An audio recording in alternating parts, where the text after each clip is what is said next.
was esteemed as the ideal king in medieval Europe.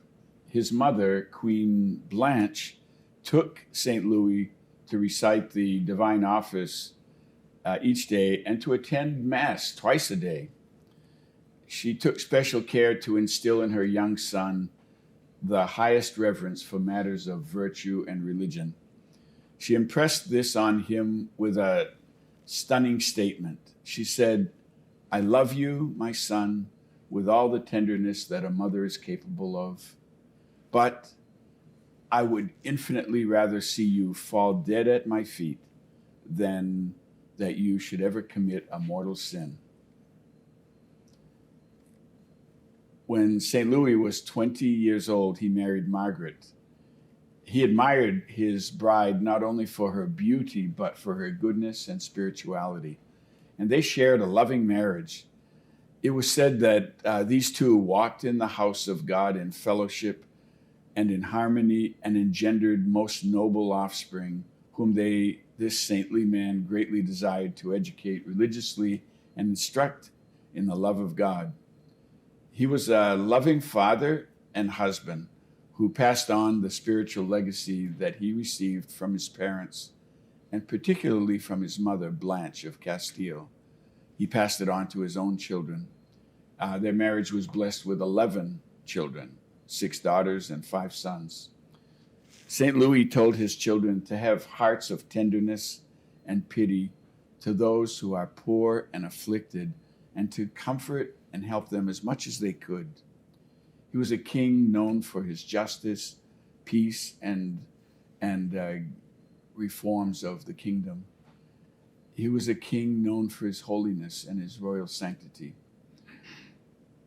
When he came into possession of a relic of the crown of thorns of our Lord, it inspired him to build what is considered the most beautiful chapel in the world, La Sainte-Chapelle. You can still visit it in Paris. It's an architectural jewel in the Gothic style. And it was for the purpose of housing the great relic of the crown of thorns. In the Crusades, St. Louis expressed his greatest zeal for the church. By participating in the Crusades, he engaged in them to recover the Holy Land and to aid Christians living there under conditions of oppression. Louis saw the Crusades as a sacred duty to do the work of Christendom and the church in this context. He represented a preeminent obligation of kingship, and it was emblematic of the duty of most Christian kings.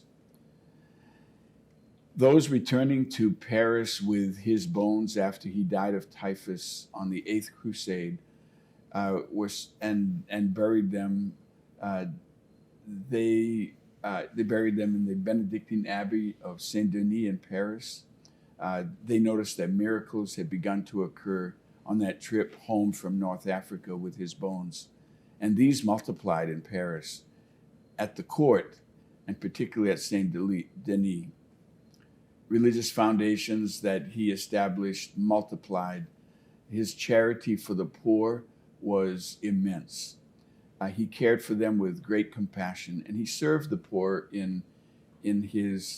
at his own table, and he fed over 100 people daily in his palace, and he washed the feet of these poor every Saturday. When some of the nobles suggested that this was not suitable for a king, he advised them that in the poor he recognized and honored and washed the feet of Christ himself. Louis made many visits to hospitals. He would not avoid those with the worst afflictions. Instead, he would kneel down, tending them, cherishing them with great love. His instructions to his son at the time of his own death were the following. Louis IX gave his son this instruction: "Fair son, the first thing I would teach you is to set your heart to love God. For unless one loves God, none can be saved. Keep yourself from doing anything that is displeasing to God, and that is to say, away from mortal sin. Contrariwise, you should suffer every manner of torment rather than commit a mortal sin. On August the 24th, Louis received the last sacraments. On the 25th, he was unable to speak from 9 till noon. And then he raised his eyes and repeated the words of the psalm, Lord, I will enter your house. I will adore in your holy temple, and I will give glory to your name. And at 3 o'clock exactly, he spoke again his final words, into your hands I commend my soul.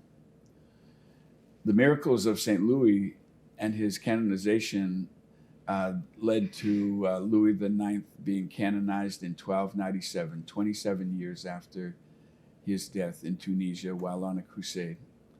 Louis was undoubtedly one of the most significant kings of his era, the only king canonized in the 13th century and the last saint king of the Middle Ages.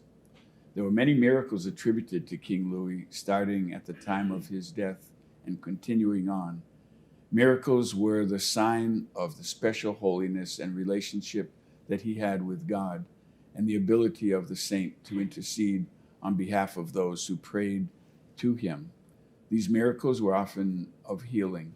Particularly poignant example of the miracle of healing was so often repeated. And Pope Boniface VIII canonized Louis IX, the only king of France to be numbered among the Roman Catholic saints in all of history, on 1297.